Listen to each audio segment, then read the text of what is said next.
ლუკა კურტანიძის ამჟამინდელი მეუღლე სოფო მეფარიშვილი ეხმიანება 27 ივლისს ქობულეთში მომხდარ ინციდენტს, როდესაც ლუკა კურტანიძე და მისი ყოფილი ცოლი ხათუნა მიქაცაძე ერთმანეთს დაუპირისპირდნენ, რა დროსაც კურტანიძე პოლიციამ დააკავა.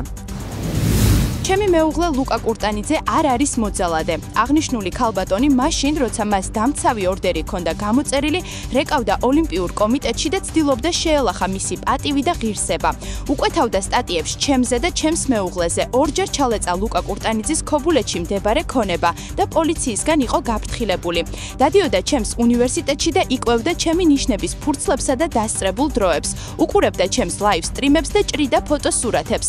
რეკავდა ლუკასთან დაახლოებულ ჟურნალისტებთან შემაკავებელი ორდერის გამოცემის დროს და ულახავდა პატივსა და ღირსებას. მიგზავნიდა სხვადასხვა ქალებს, გაეგო მასზე პირადი ინფორმაციები, უარდებოდა ლუკას მეზობლებს და ემუქრებოდა ეჩივლად მისთვის პოლიციაში.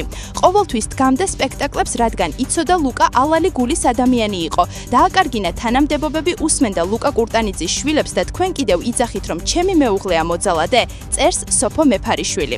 ვადასტურებ, რომ რამდენჯერმე მიმართული მაქვს ოფიციალურად სამართალდამცავი ორგანოებისთვის და თუნდაც ორი დამცავი ორდერი, ორი შემაკავებელი ორდერი გამოიცა ფსიქოლოგიური ძალადობით, იმიტომ რომ ელდარ კურტანიძეა და უხერხულია და მსოფლიო ჩემპიონია და მოდი არ შეგეხება და მხოლოდ ფსიქოლოგიურ დავწეროთ მიუხედავად იმისა, რომ სამართალდამცავებს ნანახი ჰქონდათ ჩემი ფიზიკური დაზიანებები და დანამდვილებით ვიცი, რომ დღესაც პროკურატურაში მის მიმართ აღძრულია კიდევ სხვა ქალის მიმართ გაუპატიურების და ფსიქოლოგიური და ფიზიკური ძალადობის და თავისუფლების უკანონო შეზღუდვის ბრალდებით საქმე.